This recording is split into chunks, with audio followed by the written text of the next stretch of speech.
My friends, it is time for Thought Shifting Thursdays, and it was so nice last week doing it outside here with our labyrinth behind me. If you can see that, well, let's give you a good look here. So this is our labyrinth that we created a few months ago. Whoops, almost lost everything. So we did actually walk the labyrinth for one of these Thought Shifting Thursdays. But today we're continuing our little series that we're doing. Let's see, I said we're going to do it from the business page, but that didn't work. Apparently I have to download some extra software for that, so we're not doing that this week, maybe next week. In any case, just give you a review. So gave you like a preview 4 weeks ago, and then we did a life purpose definition clarification process three weeks ago, or 3 episodes ago. And then 2 episodes ago, we did a visioning process for connecting your life purpose, once you've identified with it, to your ideal vocation, your ideal life. And, and again, what that means is when we have our life purpose and we are consistently fulfilling our life purpose as we define it in the moment, and we have a vision for our ideal life and vocation and service pulling us forward, then nothing can stop us. So if you didn't get to see those, go to our YouTube channel, and most of our Thought Shifting Thursday videos are there, including the last 4 for sure. So today what we're doing is we're talking about how to create a plan and actualize the fulfillment of life purpose and the manifestation of what I like to call vocational ecstasy, which is being paid well to do what we love to do that makes the world a better place. So just to back up a little bit, that's how I define life purpose, is what we love to do that makes the world a better place. It's not a job or an activity, because if that was the case, then if my purpose was my job and I lost my job, then guess what? I'd lose my purpose. That can't be possible. So it's got to be a core quality, something that I carry around with me all the time. My life purpose, as I define it, is I empower others to feel accepted. So I hope from my videos that if there's nothing else that you get from them, I hope you feel accepted. And I'll give you a little clue for that, again, just to review a little bit.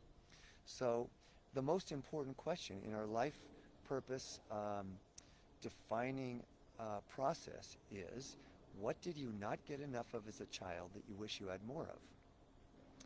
And the follow-up to that, I'll give you a moment to think about that in case you didn't see the previous videos, and just to again give you a little review for everyone else. What did you not get enough? What quality or guidance did you not get enough of that you wish you had more of? The most important one. Some people have a long, long list. What's the most important one? And how does it feel when you create the fulfillment of that lack for someone else? So, nothing feels better to me than when I create the experience of someone feeling accepted. So, and I'll bet it's the same for you. At least 97% of the thousands of people that I've done this process with, that's where the light goes on, is what we didn't get enough of, fulfilling that. As I said in previous videos, I love Robert Bly's statement, my wound is my gift to the world. My wound is my gift to the world. And so, and the life purpose definition, by the way, is the most succinct and powerful phrasing for why we're here on the planet.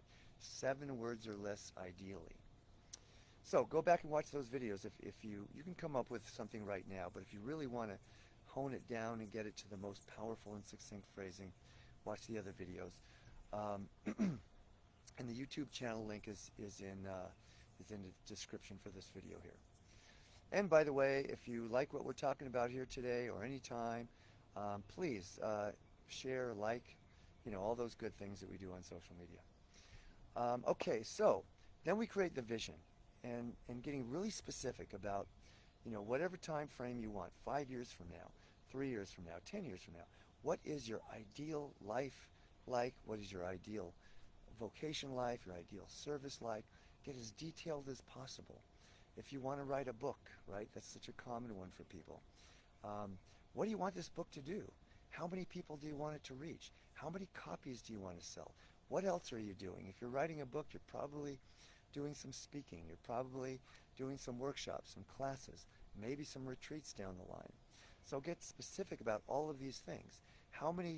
What kind of venues are speaking at? How many speaking gigs per month? Sorry about that little shake there.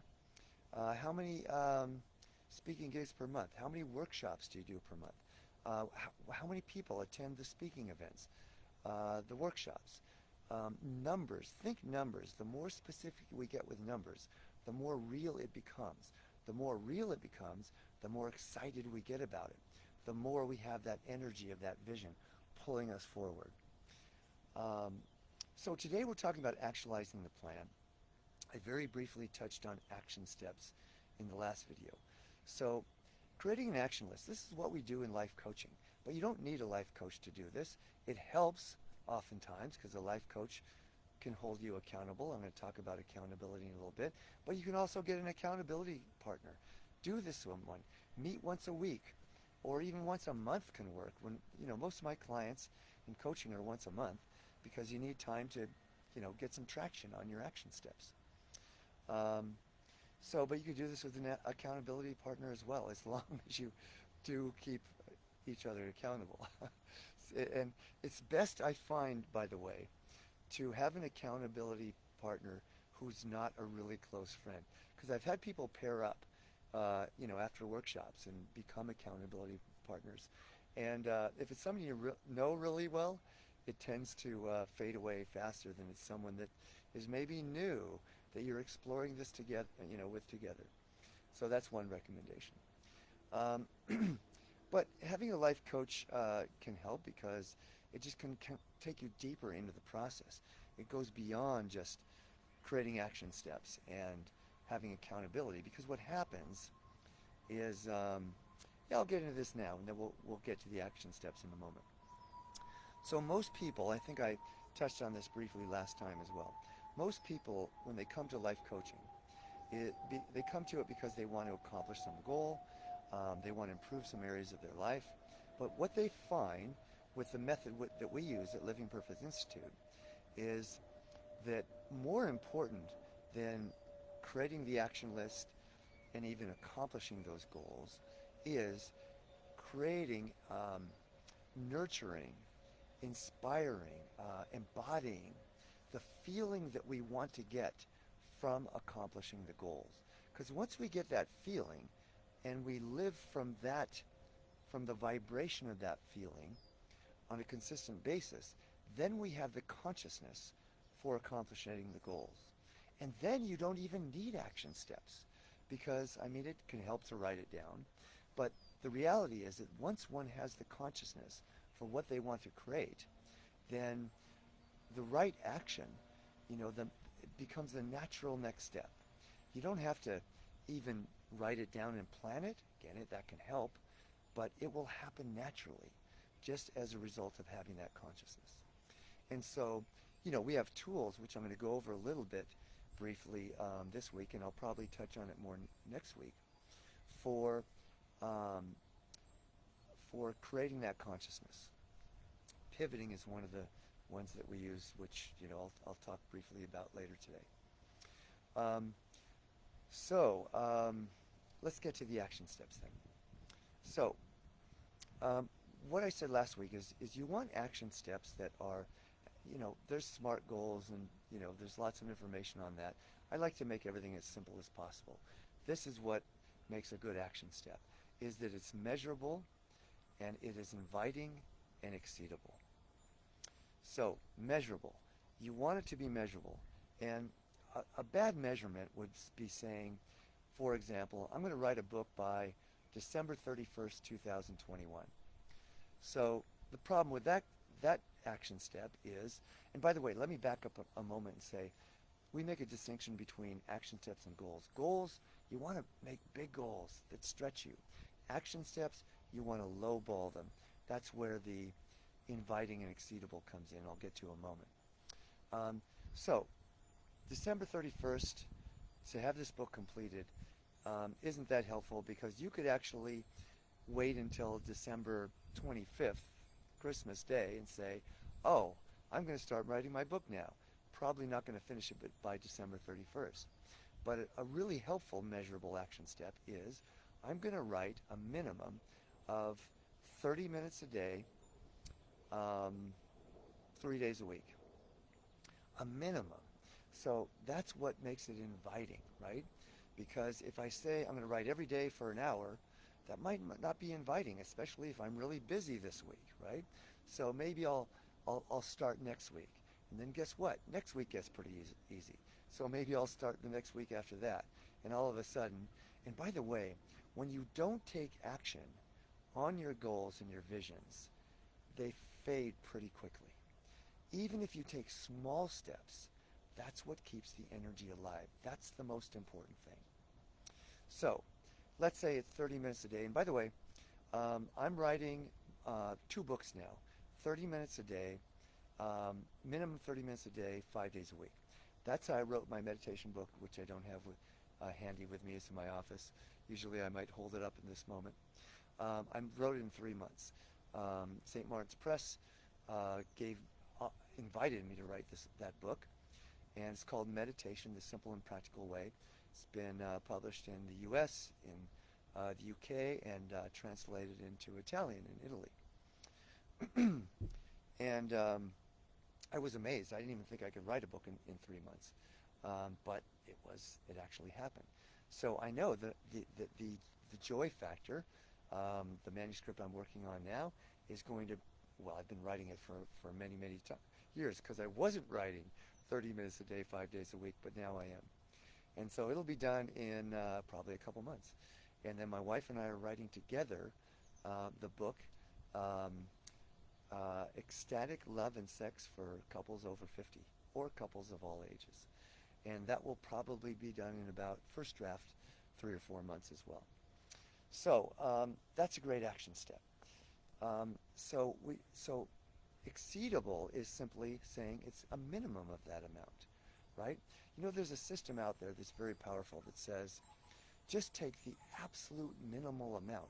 If you're having a hard time getting started, which many of my clients do, and so I'll offer this to them. If it's writing a book, seems like we're talking about that a lot today. So I have a feeling that many of you watching this today want to write a book. Yes.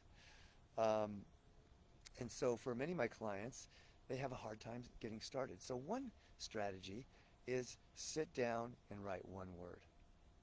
You can't do it, right? You have to write more than one word. But you know that you can accomplish that, right? You could accomplish that in 1 minute or less than 1 minute after you watch this video. Sit down and write the first word. Well, guess what? That's going to lead to a sentence, which is going to lead to a paragraph. Here's another tip, since we're talking about writing books. This is for my clients who want to write books who haven't gotten started yet. Simply write a story. Write one story that inspires you. I know so many people who have thought about writing a book for years and years and years, and guess what? Thinking about it it's never going to happen, right? The creative process, I was talking with a client about this recently. The creative process doesn't kick in until you're doing. Thinking about it is a prelude to the creative process. But no matter what it is you want to accomplish, it's when you take a step that now you are connected with the creative process and ideas start to flow. And, as I say, every book that I've ever written, and this is my first one, which is a bestseller, and I highly recommend if you haven't read it yet. It's Curriculum for Centers for Spiritual Living, and we just revised the curriculum and continues to sell more books every year, and it's been out there for 18 years now. So just talking with a client recently is that, every book that I've ever written, I start out writing the book, and the book ends up writing me, because you have to live it to write it. And so I become changed as a result of writing that book. And every book I've ever written, the end product is not the book that I set out to write, because once I start writing, then it takes on a life of its own, and it goes beyond what I could have possibly conceived of in beginning the creative process. And I know this. I think I was talking with an artist client about this as well when we were having this conversation. And so it applies to art, it applies to sales, it applies to a business project, anything that you might do that has any creative aspect to it. That is how it happens. Is the action is what brings us into the creative process. So, as I'm talking, create an action list. What are the most important steps? If you haven't already gone through the process of creating the life purpose definition and creating the ideal vision, you can go back and do that. But for right now, you have some idea of your ideal life, right? So what are the most important 1, 2, 3, maybe 4 steps immediate to begin? Make them measurable, inviting, and exceedable. And then you can create accountability for yourself, or again have an accountability partner. If you really want to ramp it up, get a coach. I rarely have spaces in my coaching clientele or client base, and right now I do, which is wonderful. It gives me more time to write. But I will fit you in if you'd like to have a complimentary coaching session. Other times I would refer you to one of our certified coaches. But I'd love to connect with you. And the reason I'll have time is people usually don't respond to these because whatever, they think they'll do it later, or who knows. But if you want to connect with me, that is an offer, no obligation whatsoever. Let's connect, and I'll guide you through this process. And my goodness, it's the best thing in the world. And I'll bet you some of you who are watching this today are perfect candidates for being life coaches yourself. Best job in the world. I get to do it sitting in my backyard. I'll tell you about one time, and I'm just kind of killing some time here while you're writing your action steps. One time I was doing a tour up in Northern California, and I decided to do some solo camping, which I love to do. And so at one point, I'm sitting in between some gigs. I'm sitting at a campground. It was in October, so there was very few people camping there. Sitting there, looking over this pristine, beautiful lake, surrounded by pine trees, and coaching my clients and doing my best work when I'm out in nature like that. So I can do my job from anywhere in the world. There's a butterfly floating by right now. That's a sign. That's the most beautiful thing. I'm going to go off on a tangent here a little bit. Is, when I'm in nature doing coaching, and I don't have that many clients that come here, but there are a few. And the hawks fly by, and right now we just our red-tailed hawks just gave birth to some babies, and now so interesting. The babies are just flying around, and they're screeching all the time. It seems to me that when they were in their nest, they would cry for their mommy to feed them, and that would work. And so now they haven't figured out quite yet that screeching actually probably sends their prey running. So I think they'll figure that out pretty soon. So that's my tangent. But nature loves to participate in our ceremonies that we do in our sweat lodge. Right over there. Don't know if you can see it through our little archway there. And when I'm coaching people, the hawks will come and give messages. Butterflies, something good's going to happen. The hawks are messengers. They bring messages. Especially red-tailed hawks, specifically messages about life purpose. Look it up. Google it. So once you get your list down of action steps, then, it's interesting. Most of my clients will, it works. They'll take out their list the night before, or sometimes 5 minutes before their next coaching session and look at it and see what they've done. And of course, it's much better to keep this list now in a place where you can see it on a daily basis, right? Check in with it either every day or at least once a week and see how you're doing with those action steps, right?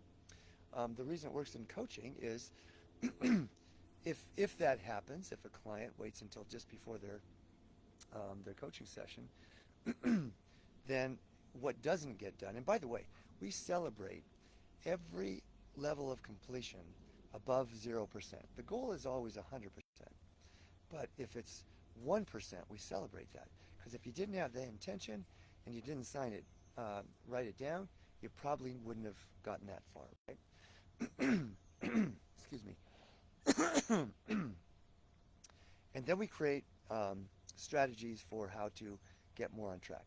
With some of my clients, we'll create an interim check-in. As I said, most of my clients are once a month, but we'll create an interim check-in on a weekly basis. And so they just send me a text and say, oh, I did pretty well with this, didn't do so well with that. And I'll say, well, I'll just send back a little text or, a gift that says, way to go. If you've accomplished everything or if you haven't, here's some encouragement for how to move forward. How about getting on top of it this week, right? And so let's get back to the consciousness now. Once you've got your action steps, as I said, most people come to coaching because they want to accomplish some goals, right? So creating the action list can help us get forward, because once you get a little bit of traction on your action steps, that does increase the consciousness. But you can work on it from both ways, and that makes it even more powerful. From a action step and also from an expanding consciousness level to inspire your action steps. So let's do the pivoting process. What's the most challenging thing in your life right now? And just think about that for a moment. What is the most challenging thing in your life right now? And someone's coming in our gate there. We are on Facebook Live. Hey, Jenny.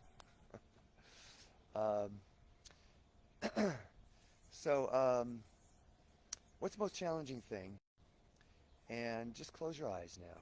Sink down into your heart. Really deep down into your heart. And just to answer this question in 7 words or less, what do you really, really want for this? And if it's the most challenging thing, hopefully you have an action step for it. But what do you really, really want from your heart? 7 words or less, ideally 1. When it's 1 word, it comes down to a spiritual quality. And how does it feel as you describe that in 7 words or less, ideally 1? How does it feel as you describe what you want? Probably feels great.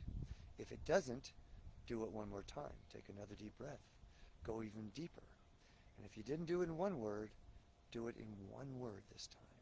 What do you really, really want for this situation or for this goal?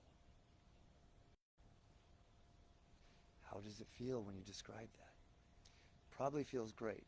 If it doesn't, here's probably what happened, because I see this happen sometimes on rare occasions with people, is they'll describe what they want, and then they'll feel great. And then when I ask, how does it feel when you describe it, then they'll think about, oh, but I don't think it's possible. So what happens is you just pivoted from what you do want to what you don't want. And that's an indication that at least on this subject, you're doing that quite a bit, and you're focused on what you don't want most of the time. So the whole point of this is to be focused on what you want more frequently. So here's where the measurement system comes in this pivoting process. What percentage of the time over the last 30 days, when you think about this situation or this goal or this area you want to improve in your life, what percentage of the time are you focused on what you want, what you just described, compared to what you don't want? Being frustrated, being concerned, worrying, right? And so here's the simple practice to increase your consciousness for accomplishing your goals.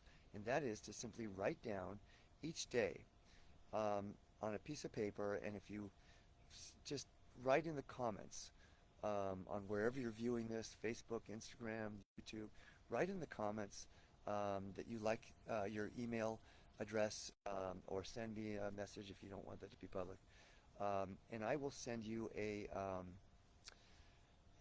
log sheet for writing down you've got one column to write down the area that you're measuring, and then a day of the month for the percentage of each day. And once you, and so you simply write down, let's say it's for prosperity, right? You want to increase your prosperity. So you write down prosperity.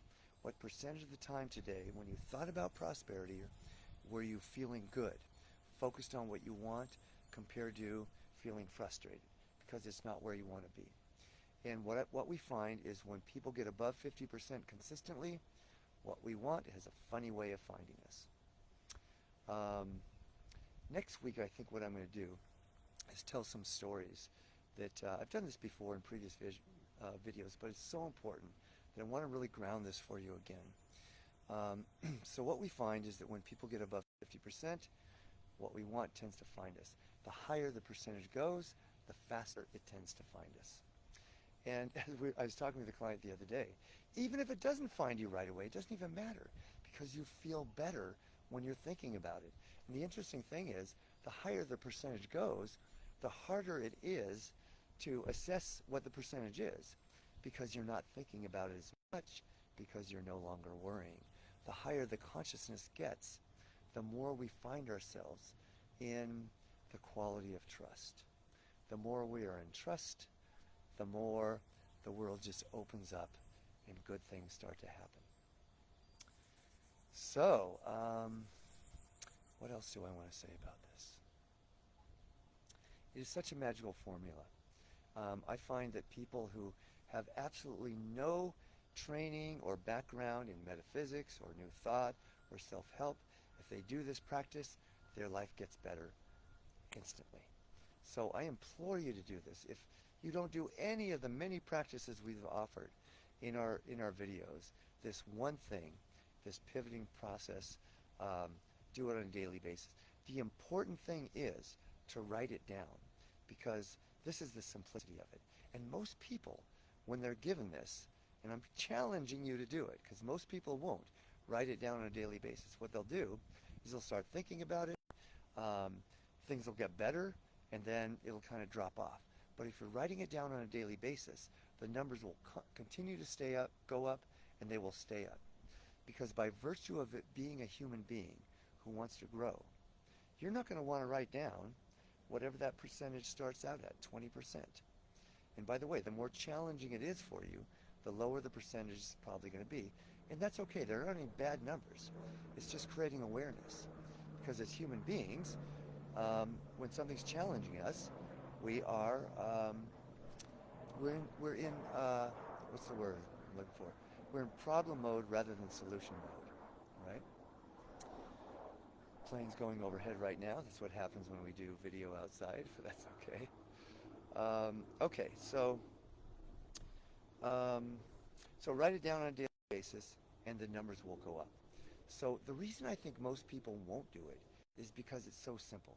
It is just, it is it is the situation that we find ourselves being in our society. I was just listening to a podcast today about how, our society is so involved and invested in, if you want to make something happen, you got to work hard. And if you want to make it happen faster, you got to work harder. It's the opposite, my friends, the absolute opposite.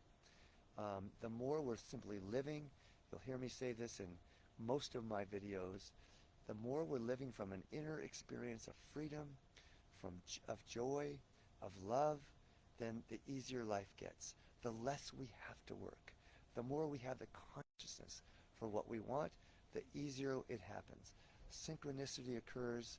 I tell you, since my wife and I together have been practicing these principles, money is never an issue. It comes to us easily, effortlessly, through so many different sources. When we have the consciousness for what we want, then possibilities just present themselves. If you would have told me this 30 years ago, I would have laughed. I would have said, yeah, that works for other people. Um, I know, but people talk about it, but it doesn't work for me. It's just because I wasn't focused on what I want more than 50% of the time. That's what makes it so simple. If I had this practice 30 years ago, then I would have arrived at the freedom and joy that I'm living now much, much sooner. Of course, it was the perfect path, because it always is. So have fun with this, my friend, and next week we're going to play with some fun stories, and I'll love to see the comments from you. And once again, go to the YouTubes if you haven't seen the previous videos and check them out, and we'll have some fun with you there as well. All right, my friends, we'll see you next week, and have a fantastic rest of your week and a blissful weekend. All righty.